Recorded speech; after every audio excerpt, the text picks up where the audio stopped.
start out. This is an interview with Fred Blackburn at his home in Cortez, Colorado. Fred, how did you come to live in Cortez? Well, it was a roundabout way because I came over here to work with Ed and Joanne Berger initially when Crow Canyon was starting up. And so I invested some time in that startup and started educational outfitting through Crow Canyon and was there about 1979 is when I first came until about a year after it formalized as Crow Canyon. At that time it was Crow Canyon, the Center for American Archaeology. And what do you love about Cortez? I think there's two things that really draw me here.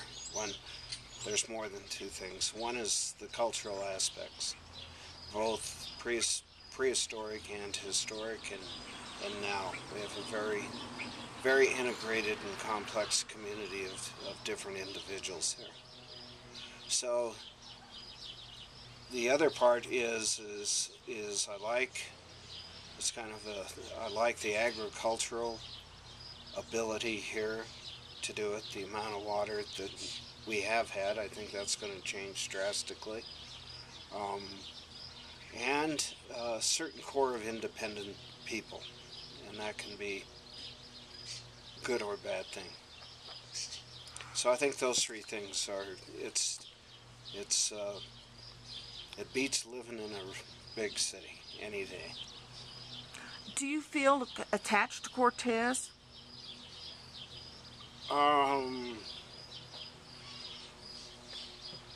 I think I'm more attached to the area than I am to Cortez. I think that because we live here, we all have kind of a duty to help improve Cortez, and in any way that we could. I feel like at this point in my life anyway that part of me is pretty well finished, that I've got to focus on myself and done some things that I need to clean up. But I think that there is an aspect to the community that is fantastic and is changing it. And there's another aspect to the community that is very much dragging it down. And I think in time, the folks that are moving and shaking are going to be able to overcome some of those trials. There's a lot of good folks here. And it's a narrow community, so that's good and bad. Everybody knows your business, but on the other hand, everybody knows your business. If you're in trouble, then somebody's going to be usually around to help you. What would you miss about Cortez if it wasn't there? I think the small community atmosphere of being able to talk to people and know quite a few people in the community, and just the area. Cortez wasn't here. We're close to the desert. We're close to Telluride. We don't have massive amounts of traffic like Durango, or our economy isn't as high cost of living as many of the towns around us. Also the border town aspect of being able to interact with the Navajo and Hispanic cultures and the Ute cultures. I think we're really unique in being able to have those diversities. So that part I would miss. As we look toward the future, what would you like to see improved in Cortez? My feeling is attitude. There is an attitude among some people, and hopefully they will be gone, to not face what I would say is reality, to face problems head on, to deal with them, and to get by them, but more to ignore them and afraid to offend issues. The other thing I'd really like to see improved in Cortez is a very different aspect to the sanitation district. I think that that is probably one of our biggest areas of no growth that we have right now, and that is an immense problem that's kind of hidden. I think the city is really running well. I think the county is starting to run a little better, and I think in time that with drought, these bad economics and that kind of thing, the entrepreneurs are going to move forward while the folks that can't are going to slowly disappear due to economics or other things. So I think the sense of community is here. And I guess the other part that I'd like to see improved in Cortez is more tolerance of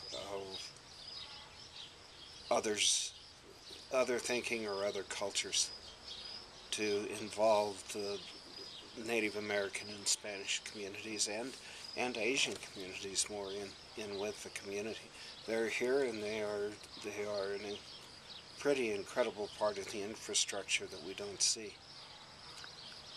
When you leave Cortez and come home, what do you look forward to returning to? I think it's just kind of relaxing to the hubbub. You're glad to be home, and we have quite a bit of flexibility here, and in having our animals, and a little bit laid back in the community. And there aren't too many other places you can go and do that. So you feel like you're kind of glad to get home because it's relaxing. What do you think is the biggest challenge facing our community? The biggest challenge facing our community is education and change in attitudes towards education. If we don't get that turned around, that will defeat us. And I think the current school board is doing an incredible job of moving forward, but they're not going to do it without the community understanding where they want to go with education. This community could do better with a industry-based, vocational-based, really focus on that to get people jobs. And the old concept is somewhat working at PCC, but a great Pueblo Community College. But the real, when you compare that with San Juan College in Farmington, we're being pounded to death up here. And part of that is financing again.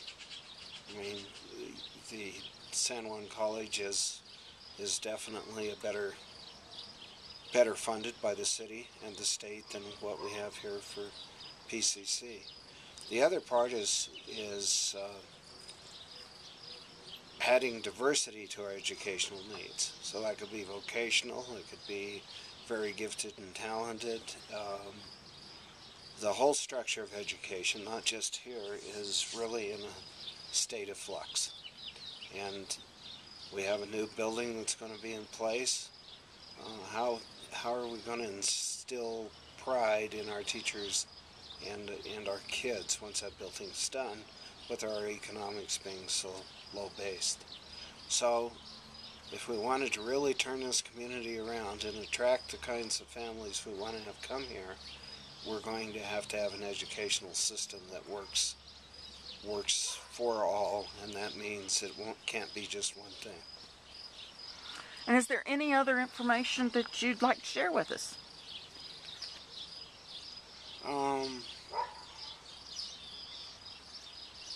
Probably, I think it's real important for people to understand their sense of history here. I think that's one of the things that brings us down, is they don't have an understanding of the hardships that have, I would say not, I don't again want to blanket everyone this way because it's not true. But if you had an understanding of where you came from, and you could be flexible in where you're going, and get rid of some of the conservatism I actually agree with quite a bit of that, where we have to conserve in water and economics and that, but we really need to find a way to not export our kids out of the county. And that's what we do right now. So that's probably enough preaching. Thank you very much for your time, Fred.